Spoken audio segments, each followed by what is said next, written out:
Pendant que tous les regards sont tournés vers l'Ukraine ou Gaza, une autre catastrophe humanitaire, l'une des pires de notre temps, se déroule dans un silence quasi assourdissant.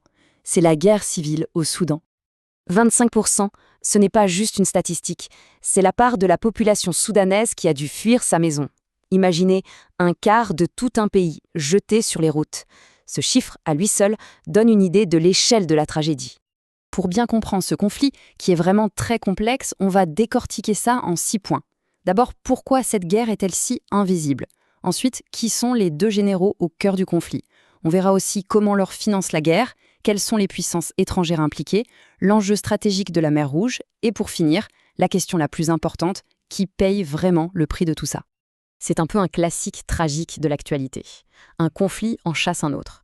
La guerre au Soudan est aujourd'hui dans l'ombre d'autres crises. Mais bien sûr, l'indifférence du monde ne change rien à l'horreur vécue sur le terrain. Les chiffres donnent le vertige. D'après les Nations Unies, la moitié du pays, plus de 23 millions de personnes, a besoin d'aide juste pour survivre. Des dizaines de milliers de morts. Le Haut Commissariat aux droits de l'homme parle de centaines de viols, de femmes et de filles réduites en esclavage.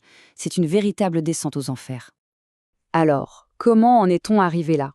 Au cœur de cette guerre, il y a une lutte de pouvoir, une lutte à mort entre deux hommes, deux généraux qui, il n'y a pas si longtemps, étaient alliés.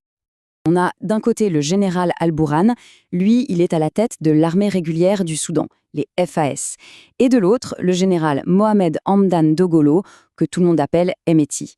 Il dirige les forces de soutien rapide, les FSR, et attention, il faut bien comprendre que les FSR ne sont pas une armée classique. Elles sont l'héritage direct des milices janjaouides, tristement célèbres pour les atrocités commises au Darfour dans les années 2000. Et ce qui est terrible dans cette histoire, c'est qu'ils étaient du même côté. En 2019, ensemble, ils ont aidé à faire tomber le dictateur El-Béchir. Ça avait soulevé un immense espoir de démocratie.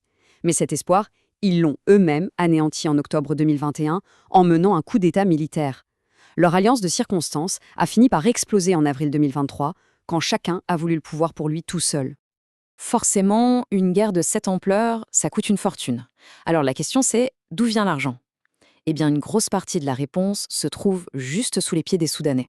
Le Soudan, c'est l'un des plus gros producteurs d'or d'Afrique. On parle de plus de 90 tonnes par an. Une richesse colossale qui, au lieu de construire le pays, est en train de le détruire. Mais le chiffre le plus fou, le voilà. On estime que 70% de tout cet or est sorti en contrebande. Il n'entre jamais dans les caisses de l'État. C'est de l'argent qui s'évapore et qui ne profite absolument pas à la population. Alors, à qui profite ce crime? Toutes les sources s'accordent à dire que les FSR de Hemeti contrôlent une bonne partie de ce trafic. L'or est ensuite expédié vers les Émirats arabes unis, et c'est avec cet argent que Hemeti peut payer ses hommes, acheter des armes, bref, financer sa guerre, en dehors de tout contrôle. C'est littéralement le nerf de la guerre. Mais cette histoire d'or, ce n'est que la partie émergée de l'iceberg. Le Soudan est devenu un immense échiquier sur lequel des puissances étrangères, régionales et mondiales, avancent leurs pions. La question est directe. Qui fournit les armes qui tuent au Soudan?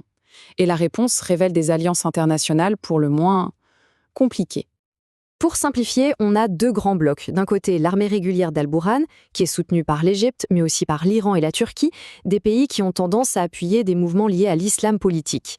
Et de l'autre côté, les FSR d'Hemeti. Eux sont armés surtout par les Émirats arabes unis, qui justement combattent l'influence de l'islam politique partout dans la région. Hemeti est aussi aidé par les mercenaires russes d'Africa Corps, les successeurs du groupe Wagner. Et ce n'est pas une simple supposition, hein. Écoutez cette citation d'un ancien ministre soudanais de la Défense en 2014. Elle montre bien que les liens entre l'armée soudanaise et l'Iran sont profonds et anciens. Aujourd'hui, ça se traduit par la livraison d'armes très modernes, comme des drones qui peuvent complètement changer l'équilibre des forces sur le terrain. Mais alors, pourquoi tant de monde s'intéresse au Soudan? Au-delà de l'or ou de l'idéologie, il y a un facteur tout simple, la géographie. Et plus précisément, un accès à l'une des routes maritimes les plus importantes de la planète. Plus de 10% du commerce mondial passe par la mer Rouge. C'est une véritable autoroute maritime. Le pétrole du Golfe, les marchandises qui viennent d'Asie, tout passe par là. Alors évidemment, contrôler un port comme Port Soudan, ça donne une influence énorme. Pour se faire une idée de la compétition, il suffit de regarder juste à côté, à Djibouti. Les Français y ont une base, les Américains aussi, les Japonais, les Italiens et même les Chinois. Tout le monde veut sa part du gâteau, son poste d'observation le long de ce couloir stratégique. Et la Russie, de son côté, rêve depuis des années d'installer sa propre base navale à Port Soudan. Tous ces jeux de puissance, cette géopolitique, cet or, ces armes, tout ça a un coût. Et comme toujours dans ces cas-là, ce sont les civils qui payent la facture la plus lourde. Ces mots d'un haut responsable de l'ONU sont glaçants. Il parle d'une caractéristique écœurante. Ça veut dire une chose terrible. La violence contre les civils n'est pas un dommage collatéral. Non, c'est une stratégie de guerre. Une stratégie qui a fait du Soudan la pire crise de déplacement de population au monde. Voilà le résumé tragique de la situation. On avait une révolution populaire, pleine d'espoir, de liberté, de justice. Et elle a été volée. Volée par la soif de pouvoir de deux généraux, une soif de pouvoir nourrie par les richesses du sous-sol et les ambitions des puissances étrangères. Résultat, un cauchemar humanitaire pour des millions de gens. Et tout ça nous laisse avec une question qui dépasse largement les frontières du Soudan. Ce qui s'y passe est une tragédie nationale, bien sûr, mais c'est aussi le reflet de notre monde. Un monde où l'argent, les armes, les idéologies traversent les frontières comme si de rien n'était. Alors peut-on encore vraiment croire qu'un conflit, ou qu'il éclate, reste un conflit purement local ?